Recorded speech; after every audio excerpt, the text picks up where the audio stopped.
வணக்கம் நேயர்களே, நான் உங்கள் ஆஸ்ட்ரோ பூர்ணா. என் கணித ஜோதிடம் மற்றும் ஆன்மீக பரிகார ஆராய்ச்சியாளர். இன்னைக்கு நாம சிறப்பு பதிவு பார்த்துட்டு வந்துட்டுருக்கோம். அதனுடைய வரிசையில் மீன ராசி அன்பர்களுக்கு அந்த அரசன் ஆட்சி பெறும் அடுத்த 45 நாட்கள் பற்றி பார்க்க போகிறோம்.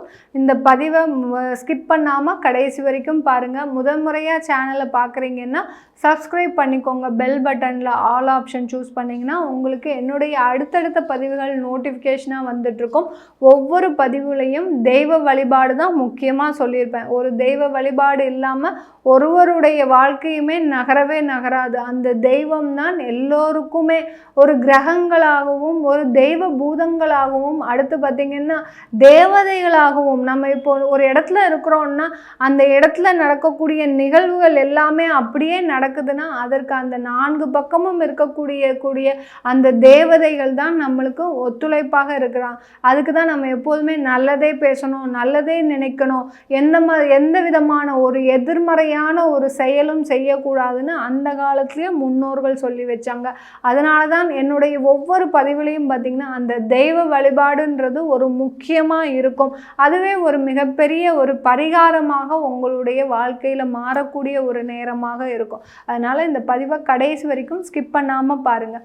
மீன ராசி அன்பர்களுக்கு அரசன்றவர் செவ்வாய் பகவான். இந்த குரோதி வருடத்தின் அரசனாக கூடியவர் அந்த செவ்வாய் மீன ராசியிலிருந்து மேஷ ராசிக்கு ஜூன் மாதம் 1ஆம் தேதி பயிற்சி ஆகிறார். கிட்டத்தட்ட 45 நாட்கள் ஜூலை மாதம் 12ஆம் தேதி வரை அந்த மேஷ ராசியிலேயே பயிற்சி ஆயிருக்கிறார்.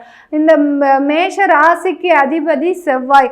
அந்த அரசனே அங்கே ஆட்சி பெறும்போது நடக்கக்கூடிய அந்த பலன்கள் தான் நம்ம இப்போ பார்க்க போகிறோம். மீனராசி அன்பர்களுக்கு எங்கப்பா இருக்கிறீங்க இந்த மீனராசி அன்பர்கள்? இப்படிப்பட்ட ஒரு துன்பத்தையும் தாங்கக்கூடிய அளவிற்கு இருக்கக்கூடிய மனோபக்குவமும் மனோதைரியமும் இருக்கக்கூடிய நபர்கள்னா இந்த மீனராசி அன்பர்கள் தான். ஏன்னா கடந்த காலத்தில் உங்களுடைய பலன்கள்லாம் பார்க்கும்போது மிக வேதனையாக இருக்கும்.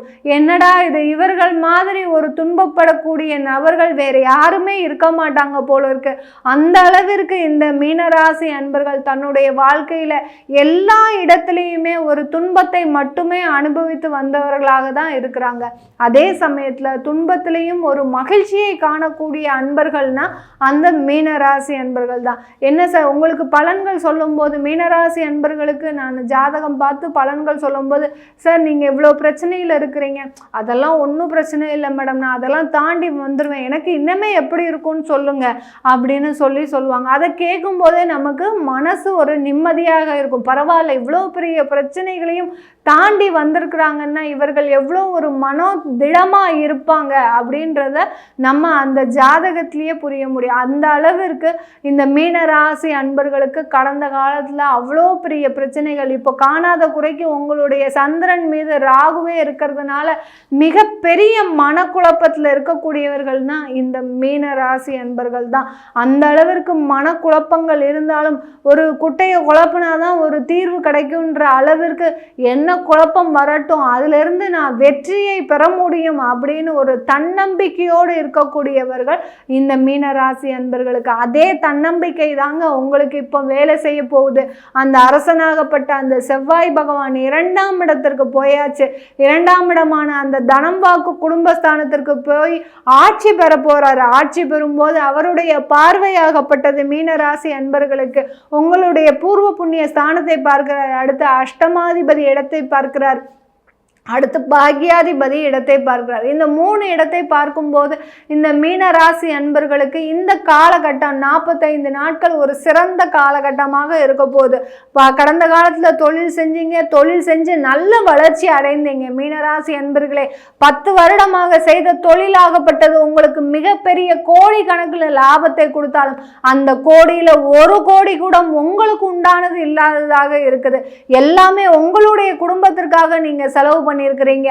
ஆனால் அந்த குடும்பத்தார்கள் இன்று உங்களை ஒரு நிர்கதியாக இருக்க விட்டு அவர்கள் எல்லாமே செட்டில் ஆகக்கூடிய அளவிற்கு உங்களுடைய அந்த மீனராசி அன்பர்களை எல்லாரையுமே பார்த்தீங்கன்னா தனித்த மரமாக இருக்கிறாங்கன்னு தான் சொல்லணும். இந்த காலகட்டத்தில் எவ்வளவோ ஒரு குடும்பத்தோட ஒரு அந்யோன்யமாக இருந்து ஒரு ஜாயிண்ட் ஃபேமிலியாக இருந்த அந்த மீனராசி அன்பர்கள் எல்லோருமே இன்னைக்கு பார்த்தீங்கன்னா தன்னுடைய குடும்பம், தன்னுடைய மனைவி, தன்னுடைய குழந்தைகள் தான் இருக்கிறாங்களே ஒழிய ஒரு பெற்றோரை இழந்த, சகோதர சகோதரிகளை இழந்து தவித்து தன்னுடைய மனதை அப்படி பக்குவப்படுத்தி ஒரு நெறிப்படுத்தி இருக்கக்கூடியவர்கள் தான் இந்த மீன ராசி அன்பர்கள். அப்படிப்பட்ட இடத்துல உங்களுடைய அந்த குடும்பஸ்தானத்துல அந்த செவ்வாய் பயிற்சி ஆகும்போது அந்த பிரிந்த உறவுகள் எல்லாமே மீண்டு வருவதற்கு உண்டான ஒரு நேரமாக தான் இருக்க போகுது.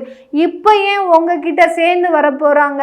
நீங்க உங்களுடைய வளர்ச்சியை பார்த்து வரக்கூடிய அன்பர்களாக தான் இருக்க போறாங்க. ஏன்னா நீங்களும் மீண்டு எழுந்து வரக்கூடிய அந்த வளர்ச்சியை பார்த்து அந்த பொறாமைப்படுவதற்காக உங்களிடம் சேர்ந்து வருபவர்களாக தான் இருக்க போகிறார்கள் இந்த மீனராசி அன்பர்களின் உறவினர்கள். ஏன்னா நீங்க இது நாள் வரைக்கும் அந்த செய்த தொழிலாகப்பட்டது கடல்ல மட்டுமே இருந்திருக்கு. அப்போ அந்த உறவினர்கள் உங்க பக்கம் வரல.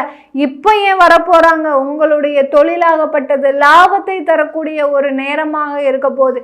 இப்போ அந்த உறவினர்கள் உங்க பக்கம் வரப்போறாங்க. அந்த அளவிற்கு உறவினர்களை மகிழ்ச்சியோடு அரவணைக்கும் ஒரு நேரமாக தான் இருக்க போகுது இந்த மீனராசி அன்பர்களுக்கு. இந்த காலகட்டத்தில் அந்த செவ்வாய் அஷ்டமாதிபதி இடத்தை பார்க்கிறாரு. அப்படி இருக்கும்போது எப்படி இருக்க போகுது அப்படின்னா, உங்களுக்கு வெளிநாட்டு வாய்ப்புகள் தேடி வரப்போகுது. இங்கே செஞ்சிட்டு இருக்கிற அந்த தொழிலாகப்பட்டது வெளிநாடு சென்று செய்வதற்கும் ஒரு சிறந்த ஒரு காலகட்டமாக தான் இந்த மீனராசி அன்பர்களுக்கு இருக்க போது இந்த தொழிலாகப்பட்டது. அந்த அளவிற்கு அந்த தொழிலில் மிகப்பெரிய லாபம் வரப்போகுது, மிகப்பெரிய ஒரு வளர்ச்சி காத்துட்டு இருக்குன்னு தான் சொல்லணும் இந்த மீனராசி அன்பர்களுக்கு. நீங்கள் என்ன தொழில் செஞ்சாலும் சரி, ஒரு கன்ஸ்ட்ரக்ஷன் தொழில் பண்ணுறீங்களா, இல்லை ஒரு இன்ஜினியரிங் தொழில் பண்ணுறீங்களா, இல்லை ஒரு எக்ஸ்போர்ட் தொழில் பண்ணுறீங்களா, எந்த விதமான ஒரு தொழில் செஞ்சாலும் அந்த தொழிலில் 10 மடங்கு ஒரு லாபத்தை சந்திக்கக்கூடிய ஒரு நேரமாக தான் இருக்க போகுது இந்த மீனராசி அன்பர்களுக்கு.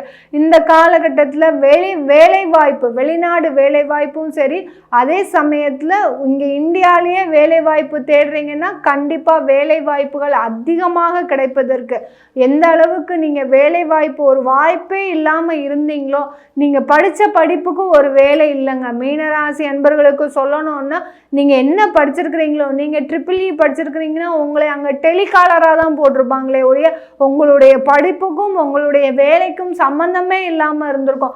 அதே சமயத்தில் நீங்கள் ஒரு ஃபேக்ட்ரியில் வேலை செய்யணும் அப்படின்னு நினச்சி நீங்கள் ஒரு படிப்பு படிச்சிருப்பீங்க. ஆனால் உங்களை கார்ப்பரேட் கம்பெனியில் கொண்டு பிளேஸ்மெண்ட் போட்டிருப்பாங்க. இந்த அளவிற்கு இந்த மீனராசி அன்பர்களுக்கு கடந்த காலத்தில் நீங்கள் படித்த படிப்பு ஒன்று, கிடைச்ச வேலை ஒன்று, அந்த மாதிரி தான் இருந்துகிட்ருக்கோம்.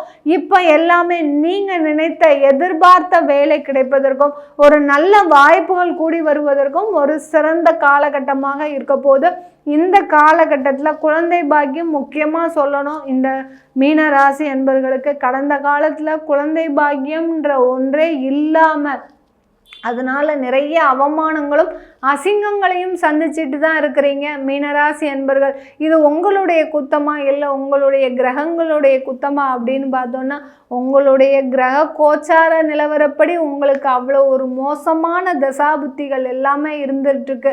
அதனால் எந்த விதமான ஒரு கவலையுமே பட வேண்டாம். இப்போ அந்த கிரகங்களே உங்களுக்கு சாதகமாக இருக்கும்போது குடும்பத்தில் ஒரு புதுமையான ஒரு வரவு வருவதற்கும் ஒரு குழந்தை பாக்கியம் கிடைப்பதற்கும் ஒரு சிறந்த காலகட்டமாக இருக்க போது இந்த மீனராசி அன்பர்களுக்கு. இந்த காலகட்டத்தில் மீனராசி அன்பர்களுக்கு திருமண வாய்ப்புகள் கூடி வருவதற்கும் திருமணம் சம்பந்தமான ஒரு மகிழ்ச்சியான செய்திகள் வருவதற்கும் ஒரு சிறந்த காலகட்டமாக இருக்கும்.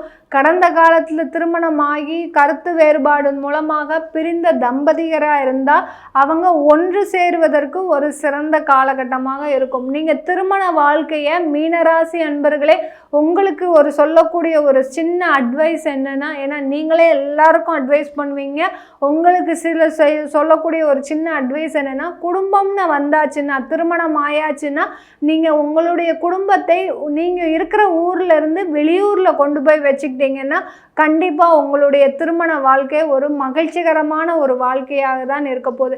இல்லை வெளிநாடு போய் சென்று செட்டில் ஆகணும்னு நினைக்கிறீங்கன்னா கண்டிப்பாக குடும்பத்தோடு நீங்கள் அழைச்சிட்டு போங்க. கண்டிப்பாக உங்களுடைய வாழ்க்கையில் ஒரு நல்ல ஒரு எதிர்காலம் காத்துட்ருக்குன்னு தான் சொல்லணும்.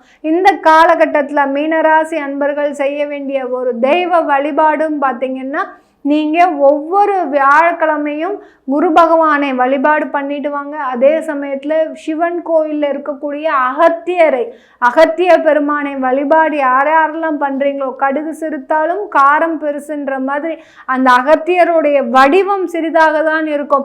ஆனால் அவர்கிட்ட வைக்கக்கூடிய அந்த பிரார்த்தனைகளும் அந்த வழிபாடு முறையும் பார்த்திங்கன்னா மிக பெரிய அளவில் நம்மளுக்கு நன்மையை தரக்கூடிய ஒரு நேரமாக தான் இருக்கும்.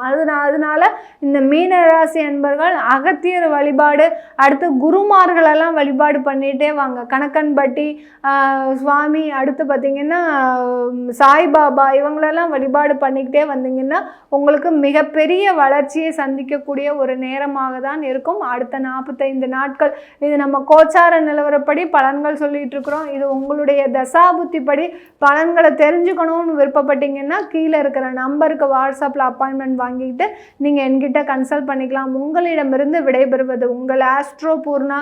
நன்றி, வணக்கம்.